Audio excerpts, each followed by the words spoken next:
The summer sky blazed orange as 8-year-old Tom Miller rode his bicycle through the dusty paths of Pine Creek. It was a small town where nothing exciting ever happened, until that evening. Tom was collecting rocks near the edge of Miller's woods when a bright flash lit up the sky.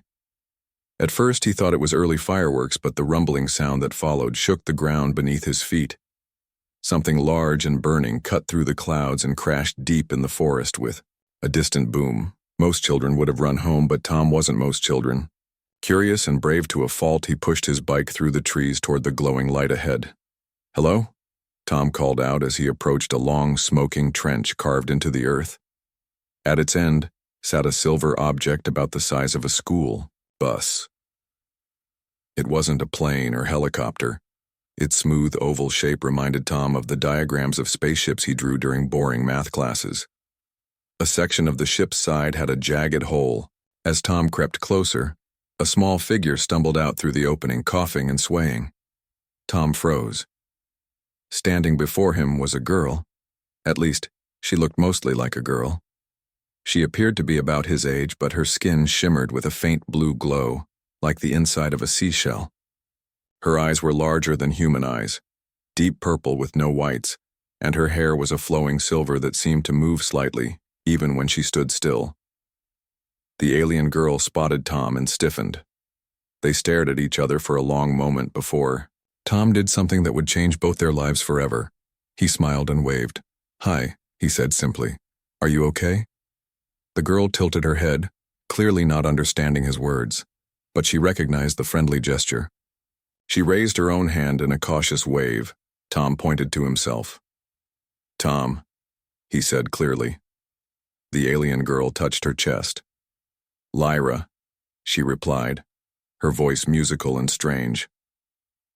Within minutes, they were sitting cross-legged on the forest floor. Tom opened his backpack and pulled out his sketchbook. With simple drawings, he showed her his home, his family, and his dog. Lyra watched with fascination, then gently took the pencil from his hand. Her drawings were beautiful and strange. Crystal towers that seemed to grow from the ground, creatures with 6 legs, and skies filled with 3 moons. As the evening grew darker, Tom heard distant voices calling his name and the barking of search dogs. "They're looking for me," Tom explained through gestures, "but they'll find you too." Lyra's face showed understanding and fear. She glanced back at her damaged ship. "Don't worry," Tom said, patting her hand. "I'll make sure they're nice to you." Within hours, the whole town was in an uproar. Police cars, fire trucks, and later military vehicles swarmed the crash site. Lyra was taken to a hastily constructed quarantine facility at the local community center, while scientists and government officials arrived by helicopter. Tom told his story a dozen times to increasingly important-looking adults, but none seemed interested in the fact that Lyra had shown him pictures of her world, or that she liked drawing as much as he did. "She's just a kid like me," Tom insisted to his exhausted parents at breakfast the next morning. "And she's probably scared." That afternoon, while the adults argued about national security and potential contamination, Tom slipped away from his distracted mother and found the back entrance to the community center. The lone guard was more interested in his radio than watching for determined 8-year-olds. Tom found Lyra in a large room filled with scientific equipment. She sat on a cot, looking small and lost. Her face brightened when she saw him. "I brought something," Tom whispered, pulling out a new sketchbook and colored pencils. For the next 3 days, while the world's leaders debated what to do about Earth's first confirmed alien visitor, Tom and Lyra developed their own language of pictures, gestures, and gradually words. On the 3rd day, Lyra showed Tom something amazing. From a pocket in her strange clothing, she pulled a small device that projected holographic images. Tom watched in wonder as she showed him her home, a beautiful city with spiraling crystal buildings and flying vehicles. "Lumari," she said, pointing to herself, and then to the images of her people. Through drawings and the holographic device, Lyra explained that her ship was a science vessel. She had been traveling with her parent, a researcher, when they encountered a space storm that damaged their ship. Her parent had placed her in the scout ship and launched it toward the nearest habitable planet, Earth, before the main vessel was pulled into the storm. Tom understood enough to realize Lyra was like him, a child separated from her family, alone on a strange world. On the fourth day, a new commotion stirred the makeshift facility. Tom heard that another ship had been detected entering Earth's atmosphere. Unlike Lyra's damaged vessel, this one was enormous and had established communication with Earth's governments. "Your family?" Tom asked Lyra, through their mixture of drawings and simple words. Lyra nodded, her large purple eyes showing both relief and sadness. That evening, as preparations were made for Lyra's departure, Tom snuck into the facility one last time. He found Lyra gathering her few belongings. "I'll miss you," Tom said, drawing a sad face. Lyra touched the drawing and then placed her hand over Tom's heart. From around her neck she removed a small crystal pendant, a clear stone that seemed to contain swirling colors deep inside. "For Tom," she said in her melodic voice. Tom accepted the gift with wide eyes. In return, he gave her his favorite sketchbook, filled with drawings of his world. "When I grow up," Tom said, pointing to himself and then making a rising motion with his hand, "I'll find you." He drew a quick picture of a grown man in a spaceship, then a man and a Lumari girl holding hands. "I promise."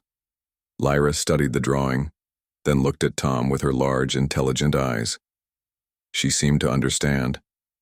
She placed her hand over the crystal pendant, now hanging around Tom's neck, and spoke words in her language. The crystal briefly glowed with blue light, sealing the innocent promise between two children from different worlds. As Lyra boarded the sleek ship that had come to retrieve her the next morning, she looked back once at the small human boy watching from behind a towel. "Security line." She raised her hand in the wave he had taught her. Tom waved back, the crystal pendant warm against his chest, not understanding how deeply their brief friendship would shape the future of both their worlds. 20 years passed like a summer breeze. The boy who once met an alien girl in the woods had grown into a tall, thoughtful man. Tom Miller, now 28 years old, stood at the window of his small apartment, looking up at the night sky as he often did. The world had changed since that strange week when a damaged alien ship crashed in Pine Creek. For a few months the news had been full of the friendly visitor story. Then, as suddenly as they had appeared, the aliens, the Lumari, as Tom knew them, had gone silent. No further contact came from the stars. Most people eventually dismissed the entire event as some kind of government test gone wrong. The official story changed many times before settling on a weather balloon incident. But Tom knew better. He touched the crystal pendant that never left his neck. "Another late night looking at the stars, Tom?" asked his roommate Ben, grabbing a soda from the fridge. "You should get some sleep. Big presentation tomorrow." Tom nodded. "Just clearing my head." What Tom didn't say was that the pendant had been growing warmer lately. Sometimes when he was alone it emitted a soft blue glow, just like Lyra's skin had all those years ago. By day, Tom worked as an aerospace engineer at Global Space Technologies. His designs for new propulsion systems had earned him respect among his peers, though few knew what truly motivated his work. Every engine he designed, every fuel mixture he tested, was driven by a childhood promise he had never forgotten. That night, as Tom finally drifted to sleep, the pendant pulsed with a stronger light than ever before.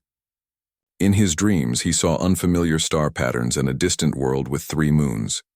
He woke at 3:17 a.m. to find his bedroom bathed in blue light. The pendant was floating an inch above his chest, spinning slowly. Before Tom could react, it projected a 3-dimensional map into the air above his bed, star systems, planets, and a clear path marked in pulsing light. "Lyra," Tom whispered, reaching toward the projection.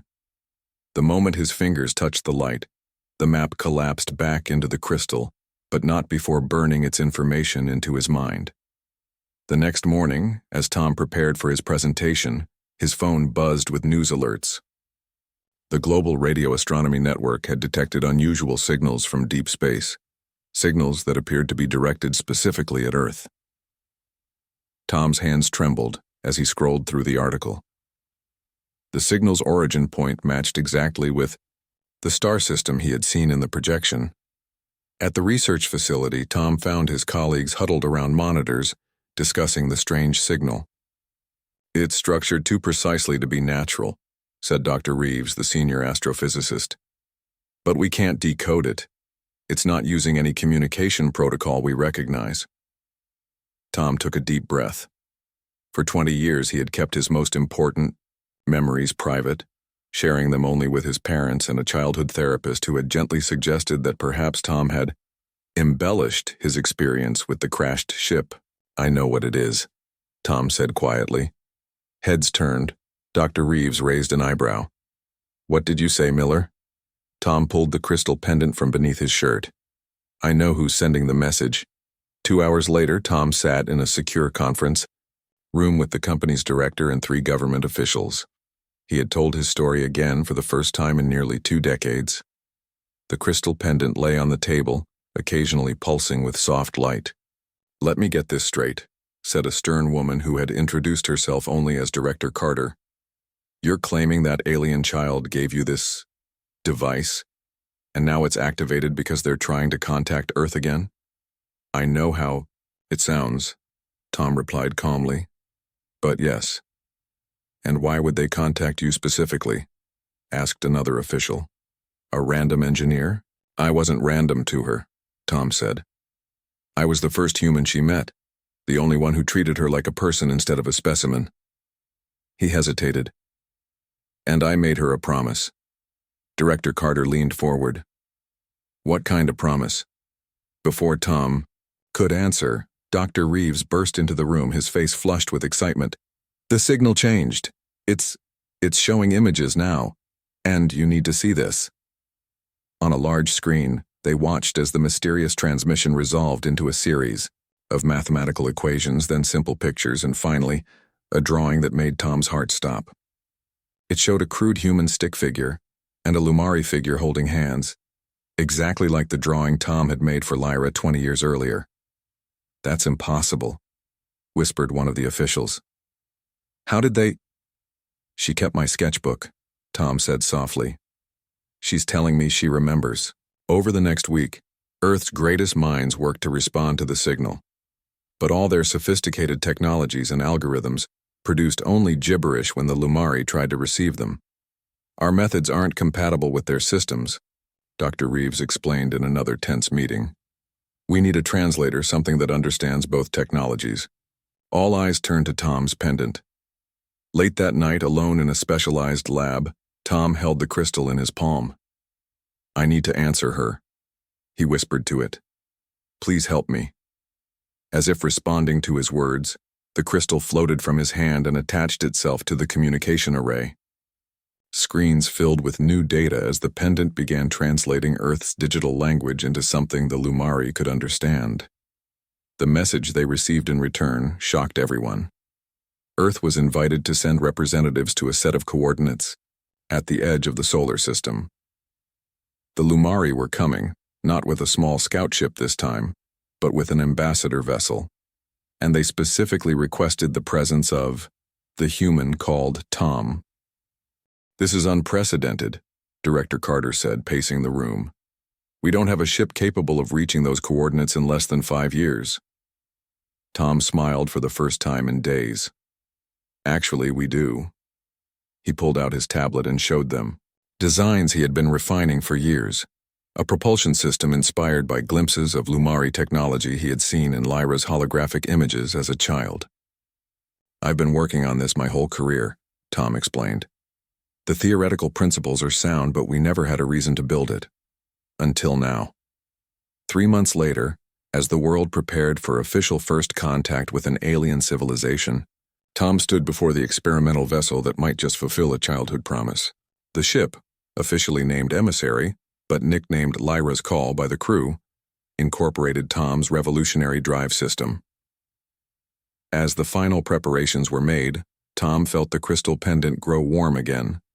In his mind, he saw a flash of a grown Lumari woman with deep purple eyes looking toward the stars. "I'm coming," he whispered. "I keep my promises." Launch day arrived with clear skies and high expectations.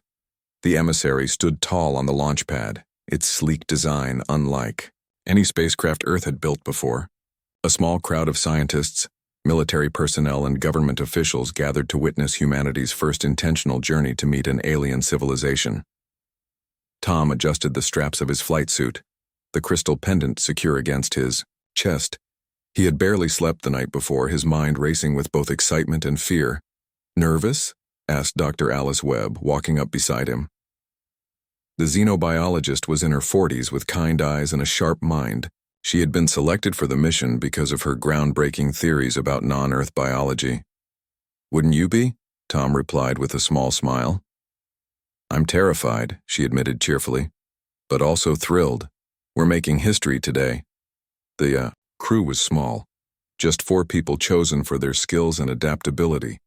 Besides Tom and Dr. Webb, there was Marcus Jones, a former Air Force pilot with a calm demeanor and steady hands, and Reed Parker, a linguistic specialist who had developed new theories about universal communication patterns. "Final checks complete," Marcus announced as they boarded the ship. "We're clear for launch in 30 minutes. Inside the emissary, Tom ran his hands over the control panels he had helped design. The ship incorporated his revolutionary propulsion system, one inspired by glimpses of Lumari technology he had seen in Lyra's holographic images as a child. The system used principles that most Earth scientists had considered theoretical at best, impossible at worst. But Tom had known better. "This is Mission Control," came a voice through the speakers. "Emissary, you are go for launch in T-5 minutes." As the countdown began, Tom closed his eyes and touched the crystal pendant. To his surprise, it pulsed warmly in response. "I'm coming, Lyra," he whispered. The launch was smoother than anyone had expected. The emissary rose from Earth with a gentle force that pushed the crew back into their seats but didn't subject them to the bone-crushing pressure of traditional rockets. Within minutes, they had cleared Earth's atmosphere. "Engine transition in 3, 2, 1, Marcus called, flipping a series of switches. "Initiating Miller Drive." Tom had tried to give the propulsion system a more scientific name, but somehow, Miller Drive had stuck. As the main engines powered down and the new system engaged, a slight vibration ran through the ship. Through the viewport, Tom watched as the stars seemed to stretch. "It's working," he breathed. "We're actually doing it." The journey to the rendezvous coordinates would take 3 months, far faster than any previous space travel technology could manage, but still a long time to be confined in the ship. For the first few weeks, the crew kept busy with system checks and research. They established a daily routine of meals, exercise, and work shifts. At night, while the others slept, Tom often sat alone in the ship's small observation room, watching the unfamiliar stars slide past. During the 5th week, something strange began to happen. Tom started having vivid dreams of crystal cities and purple skies. In these dreams, he would find himself walking alongside a tall, graceful figure with iridescent blue skin. Though her face was always just out of view, he knew it was Lyra. "Are you reaching out to me?" Tom asked in one dream, as they stood beneath 3 moons. The figure turned, but before he could see her face clearly, he woke to the sound of an alert. "Tom, you need to see this," Reed called over the intercom. In the control room, the others were gathered around a display showing unusual energy readings. "It started about an hour ago," Dr. Webb explained. "The pendant is emitting some kind of signal. The crystal, which they had secured in a special containment unit for study, was glowing brighter than ever before. Data streams showed it was sending and receiving complex information packets." "Can we decode it?" Tom asked. Reed shook his head. "It's unlike anything I've seen, but..." He pointed to another screen. "It's changing our course slightly." "What?" Marcus moved to the navigation controls. "He's right. We're adjusting by 0.02 degrees. Tom studied the new trajectory.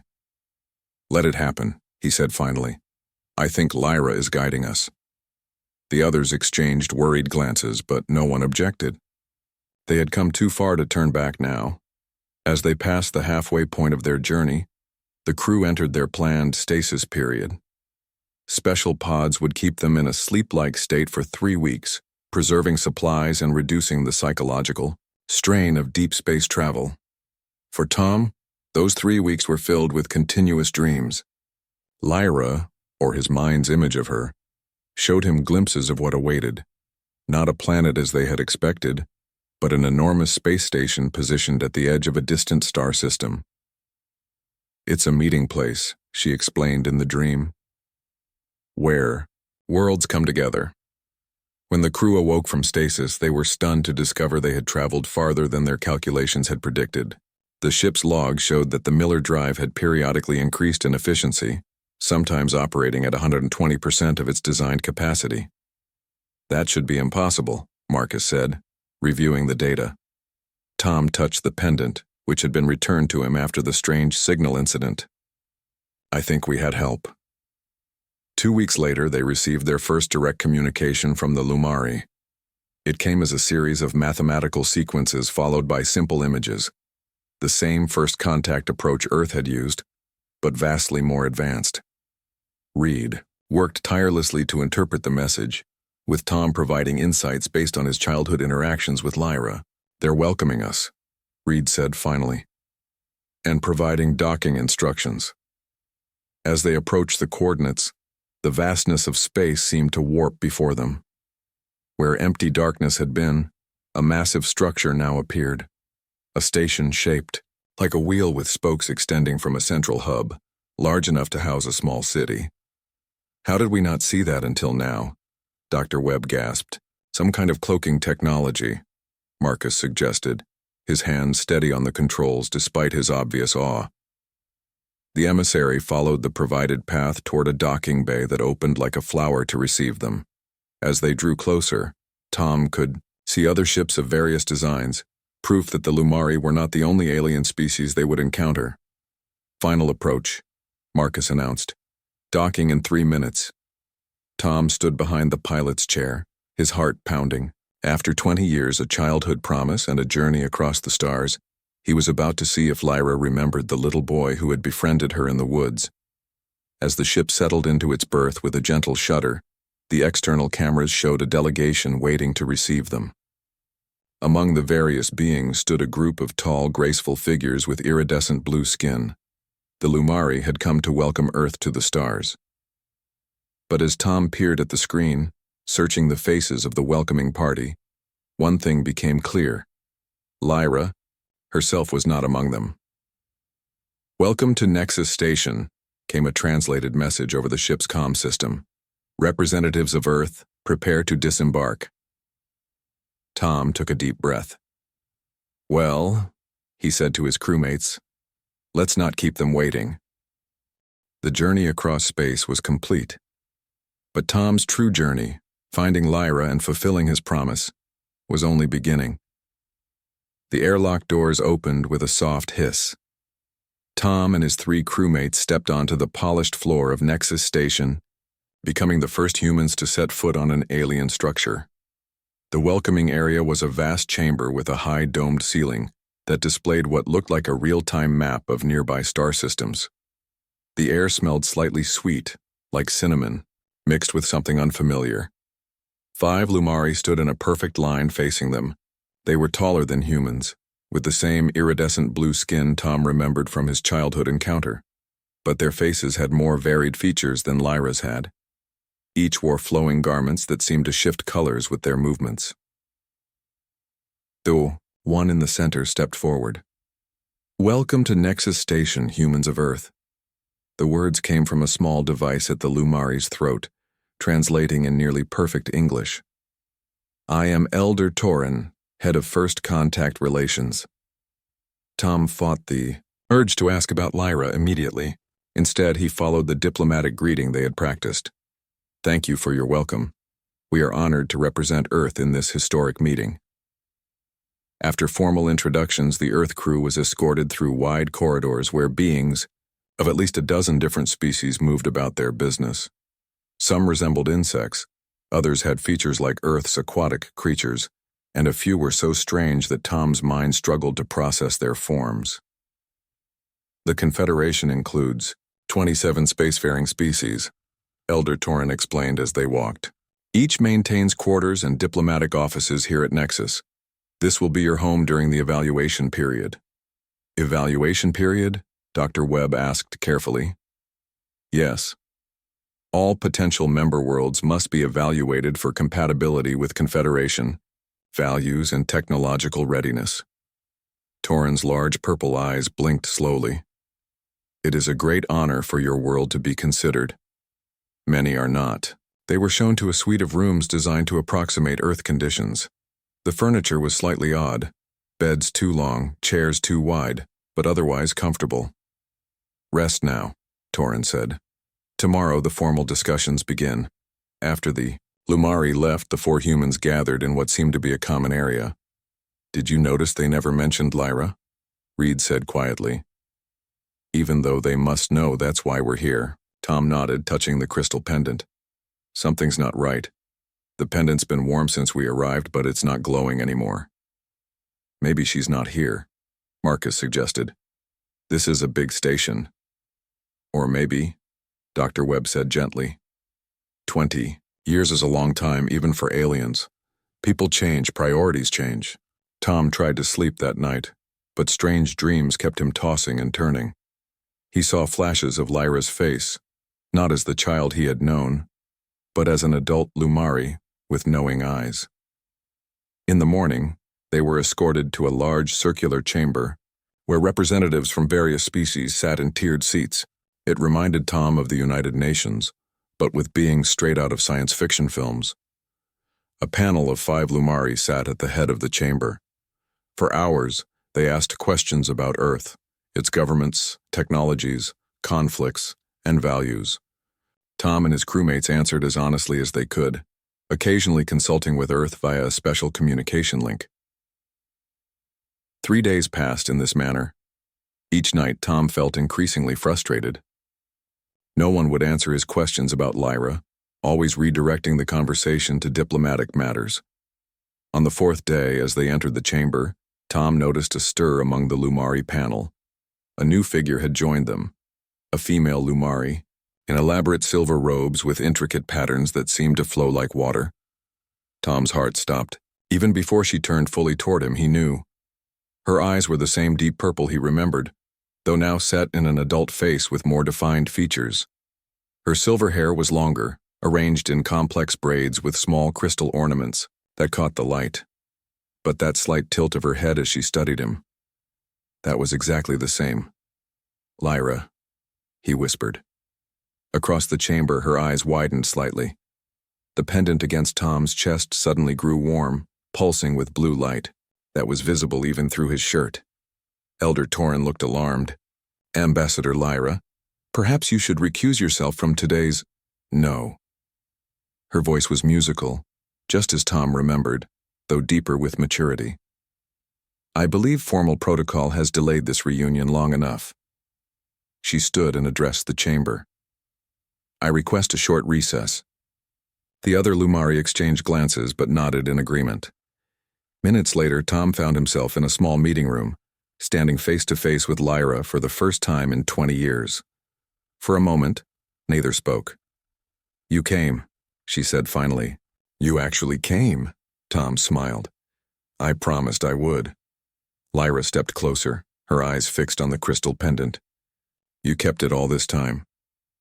It never left me, Tom said. Just like the memory of you never did. Lyra's hand moved toward the pendant but stopped just short of touching it. Do you know what this is?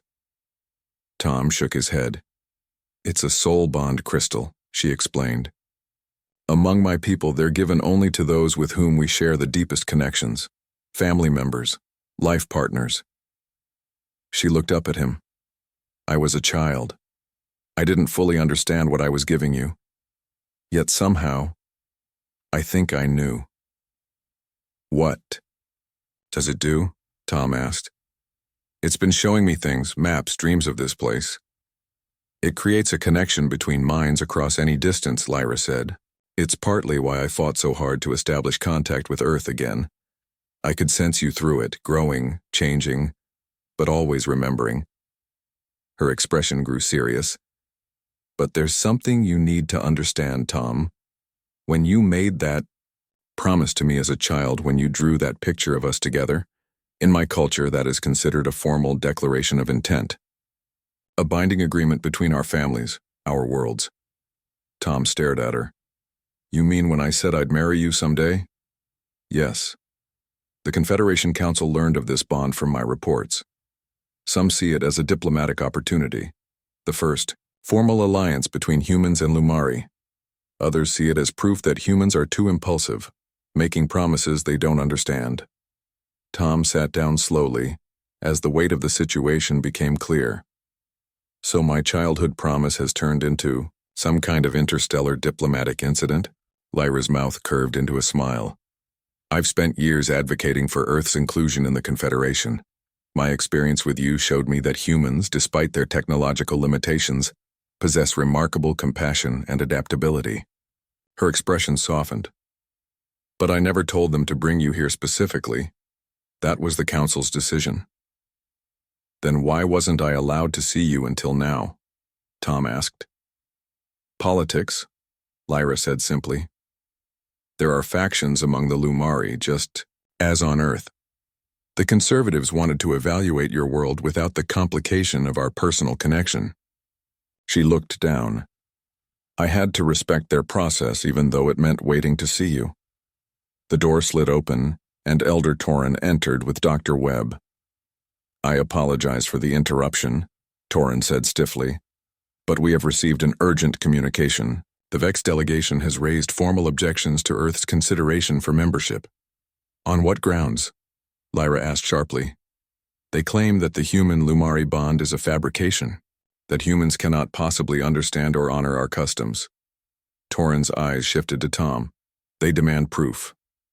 Tom looked from Torin to Lyra, feeling suddenly out of his depth. Proof of what?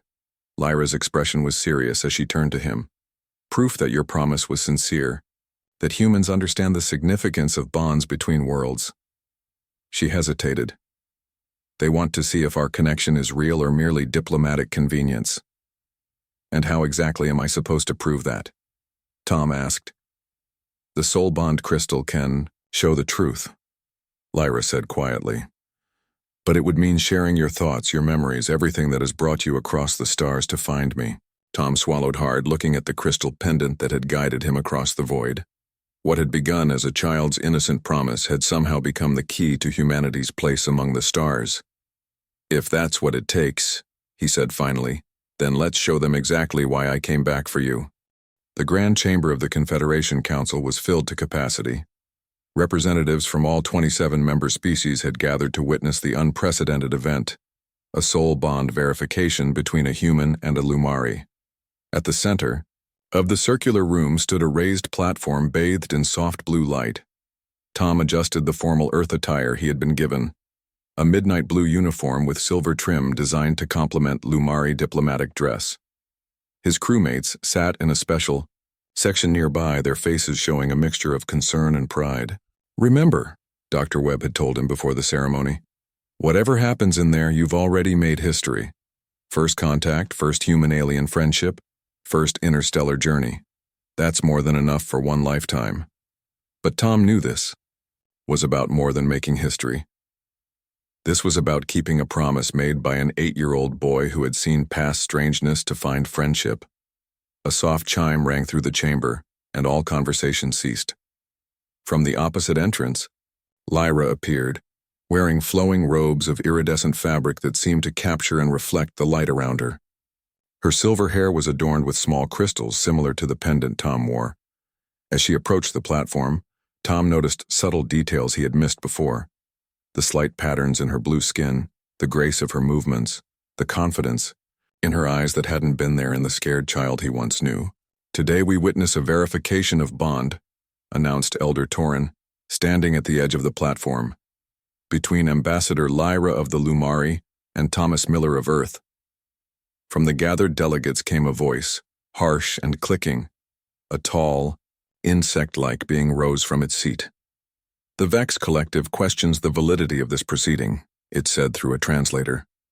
Humans have no concept of soul bonds. This is merely a diplomatic performance. Murmurs spread through the chamber. Tom recognized the challenge for what it was, an attempt to derail Earth's entry into the Confederation. Lyra stepped forward. The bond was formed 20 Earth years ago before any diplomatic considerations existed. The crystal itself is proof. Crystals can be programmed, countered the Vex representative. Only the sharing will reveal truth. Elder Torin looked at Tom apologetically. The Vex are technically correct. The final verification must come through the sharing. Tom and Lyra took their positions on opposite sides of the platform. Between them rose a small pedestal. Place the crystal, Torin instructed. Tom removed the pendant from his neck for the first time in 2 decades. The moment it left his skin, he felt a strange emptiness, as if something essential had been disconnected. He placed it gently on the pedestal. Lyra did the same with a matching crystal she removed from within her robes. "I didn't know you had one too," Tom whispered. "A bond has 2 sides," she replied softly. As the crystals touched, they began to glow with increasing brightness. The blue light expanded upward, forming a column that surrounded Tom and Lyra. "Now," said Torin, "place your hands on the crystals and open your minds to each other. The sharing will project your memories and emotions for all to witness." Tom hesitated. "All of them?" "The bond will show what matters most," Lyra assured him. Together they placed their hands on the glowing crystals. A wave of warmth washed over Tom, and then the world around him changed. He was seeing through young Lyra's eyes as she crashed on a strange planet, terrified and alone. He felt her fear, her confusion, and then her surprise when a small human boy smiled at her instead of running away. Around them, the light column had become a 3-dimensional display of memories visible to the entire chamber.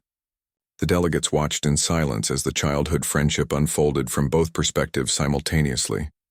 Tom experienced Lyra's wonder at his simple kindness, her sadness at leaving, and the moment she decided to give him the crystal, an impulsive act that went against all Lumari protocols. In turn, Lyra saw Tom's years of looking to the stars, his determination to find a way back to her, the dreams that had guided his education and career. She felt his doubt and hope, his loneliness and purpose. The memories shifted to more recent events.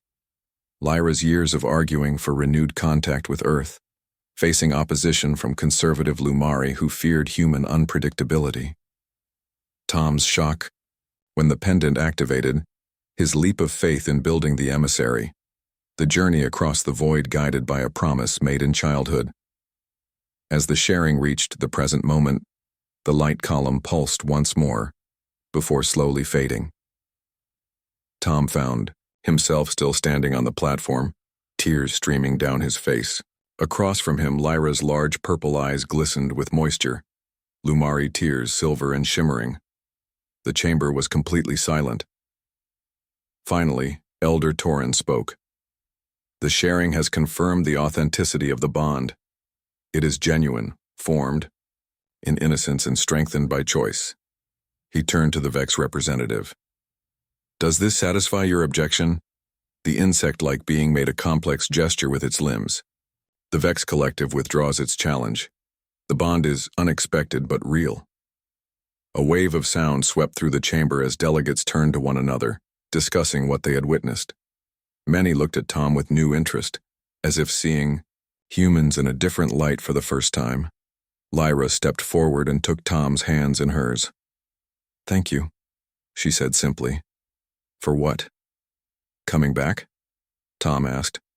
"For showing them what I've always known, that humans are capable of connections that transcend differences. That promises matter to your kind, just as they do to ours." Elder Torin approached them, holding a ceremonial document. "The Council has reached a decision.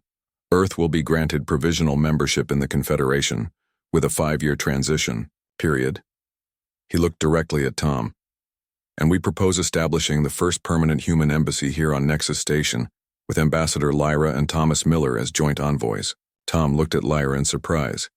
"I'm not a diplomat, I'm an engineer." "You've bridged the gap between our worlds once already," she said. "Who better to help build the permanent bridges we'll need?" 3 days later, In a smaller, but no less significant, ceremony, Tom and Lyra formally acknowledged their bond in the tradition of the Lumari. It wasn't marriage exactly, not in the human sense, but something equally meaningful. A recognition of a connection that had begun in childhood and grown into something that would help shape the relationship between their peoples. As Tom repeated the ritual words, his mind went back to that summer evening in the woods when a curious 8-year-old boy had met a frightened alien girl. I, Thomas Miller of Earth, acknowledge the bond between us, formed in truth and maintained across the stars. Lyra smiled as she responded with her part of the vow. When she finished, she added words that weren't part of the traditional ceremony. The little boy promised. The man returned. Between these acts lies the character of humanity that the stars have been waiting to discover. As they placed their hands once more on the soul bond crystals, the stones pulsed with blue light that spread outward, illuminating the faces of humans and aliens alike who had gathered to witness this new beginning. In the years that followed, many important diplomatic agreements would be signed, and many historic milestones would be reached as Earth took its place among the spacefaring civilizations. But historians would always mark that moment, when a childhood promise was fulfilled across 20 years and countless light years, as the true beginning of humanity's journey to the stars. Tom and Lyra stood side by side, their shadows merging in the crystal light, as representatives of two worlds that had been strangers just days ago, now looked toward a shared future among the endless stars.